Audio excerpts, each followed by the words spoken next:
ہمارے رب العالمین 172 میں فرماتے ہیں،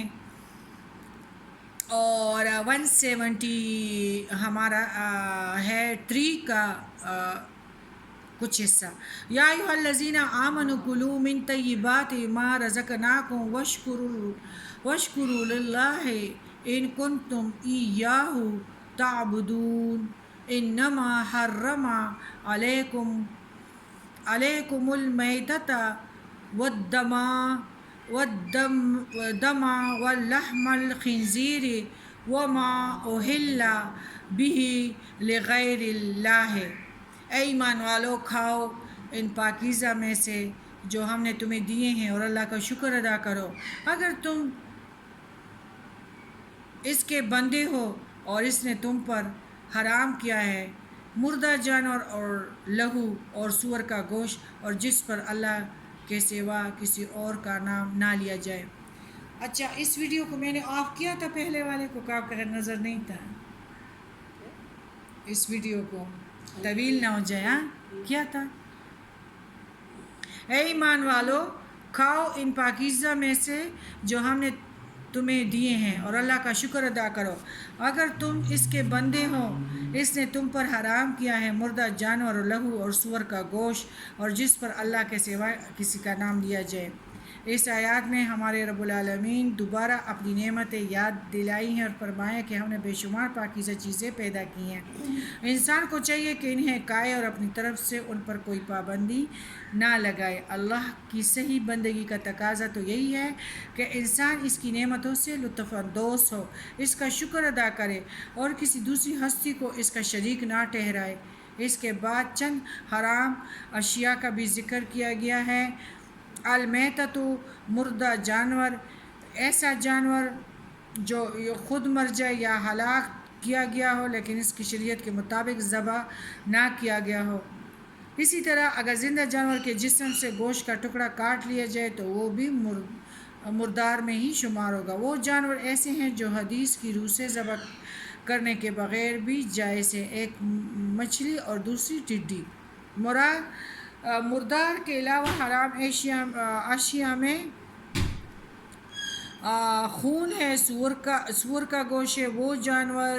بھی شامل ہے جس پر اللہ کے سوا کسی اور کا نام لیا جائے۔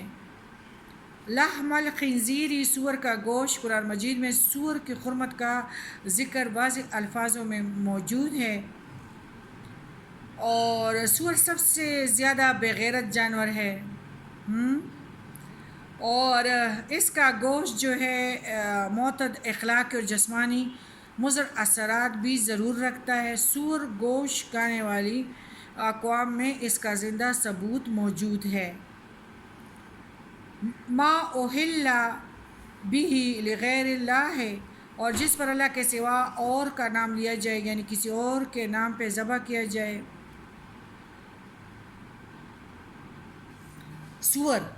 سور پہ ناخن، یہ جس طرح ہمارے یہ ناخن ہے نا، یہ اوپر والا حصہ سخت، سور کے جسم پہ اسی طرح سخت حصہ ہے۔ یہ جنگلات کا سویپر ہے، یہ سارے جانوروں کے فضلے کو کھاتا ہے۔ ایک جب یہ اس کو اپنی فیمیل کے ساتھ جب میٹنگ کرتا ہے نا تو پہلے آوازیں نکالتا ہے، یعنی بے حیائی کا یہ ہے کہ آؤ میرے ساتھ سارے اس میں شامل ہو جاؤ۔ اس لیے سور بے حیا ہے، اور جو لوگ اس کو کاٹتے ہیں تو اللہ تعالیٰ فرماتے ہیں کہ نبی کریم کہ ان اقواموں میں آپ سور جیسی بے غیرتی دیکھیں گے۔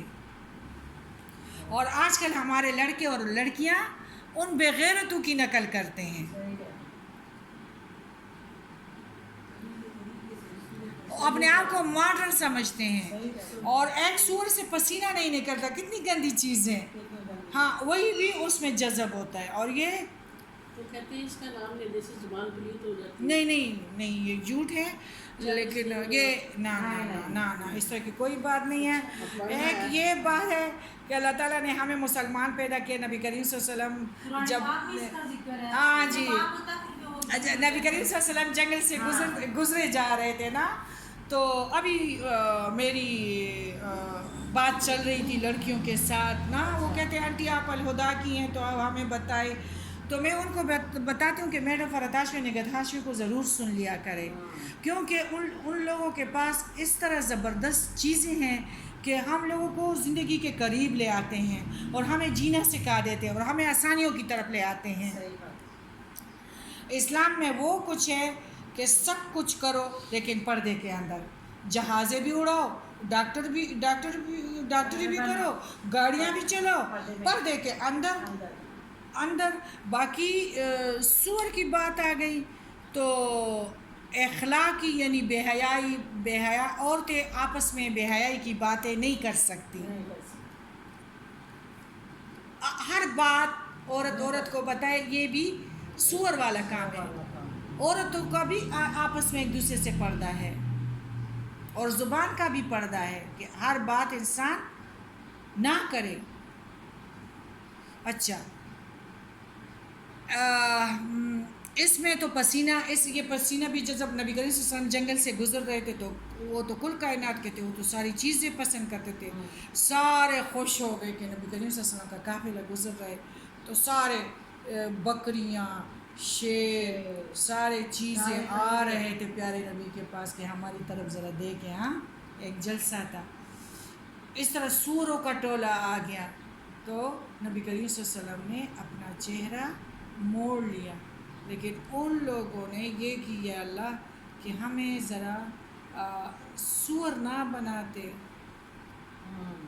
تو انسان بنا دیتے، تو ان کے لیے جواب آیا کہ دیکھو ان کو کہو اگر یہ انسان ہوتے تو بے نمازی ہوتے، ان کے لیے جہنم نہیں ہے، لیکن انسان ہوتے تو بے نمازی ہوتے تو یہ جہنم میں جاتے، تو اس سے سور لوگوں کا قافلہ خوش ہو گیا کہ ان کے لیے جہنم نہیں ہے، لیکن اگر انسانوں میں بھی آتے تو بے نمازی ہوتے۔ اگر انسان کی زندگی میں 5 نمازیں داخل ہو تو ہمارے ادھر ساری جائیدادیں ہیں،